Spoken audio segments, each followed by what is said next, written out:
Ladies and gentlemen, welcome back to Let's Dev, where today we start on a new project that, much like many of our projects these days, is a little weird.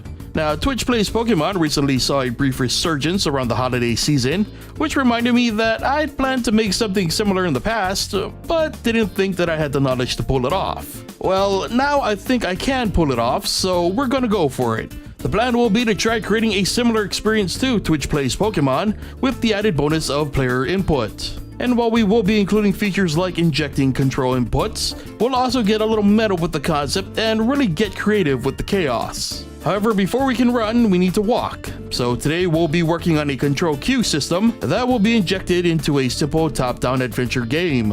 Oh yeah, I'm indeed ready for this chaos, so let's get to the coding. Now before recording, I've already done some work. Currently I've got a simple tile set for walls displayed as rocks, and a player object with our typical control scheme for testing purposes. Movement is currently set to snap to the grid, however we'll be implementing smooth movement later on. And that is currently what we are working with, so now it's time to add the chaos. A DS stack was created that'll serve as our command queue. Then a function was created to add commands to said queue based on numerical values. Another function was then created to serve as the action function for our player, and this function would pop the command stack, and a switch would determine what action would correspond to which number. In this case, 0 to 3 would be for movement. This would act as both a numerical action and the math required to move our player in one of 4 distinct directions. And with that done, we needed to work on the quote-unquote chat, adding inputs to the command queue.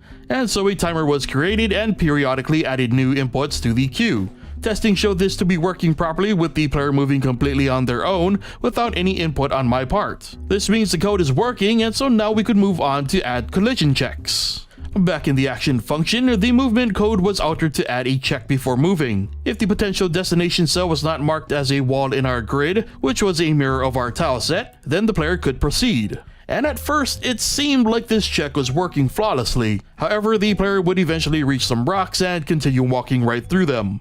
So next came confusion, panic, and frustration as I spent nearly 30 minutes doing everything from drawing the grid's data to checking positions and even rewriting chunks of the code over again. Finally, after pure desperation, I split the player into 2 parts, the data object and the visual object. And this immediately showed me what went wrong. The offset of the player sprite was somehow way off. I have no idea how I managed to mess the offset up so badly, but after taking a 5-minute break to recollect myself, we were finally ready to continue. Next up was the player input. We used the same add move function as the quote-unquote chat. However, I also added a function to keep track of the player input positions in relation to the overall command queue. I then drew that data to the screen, and there we had it. Both CPU and player inputs were being added to the queue, with said queue popping every second or so to move the player in a random direction, or technically desired directions. This is a great start as we now have both sides contributing to the queue, and the implementation of future inputs should be extremely easy. And what's also fun is jacking up the refresh time on the CPU inputs, because it really reminded me of Twitch Plays Pokemon at like its peak chaos,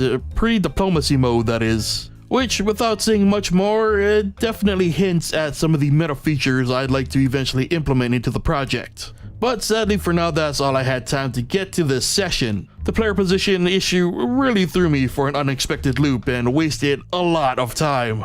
But the silver lining is we managed to still get the important things done. So with that said, brings us to the end of today's episode of Let's Dev. Remember to leave a like if you enjoyed the episode, subscribe and turn on notifications if you haven't already, and be sure to leave your thoughts on this weird experiment in the comments. Thank you so much for watching, and I'll see you guys next time.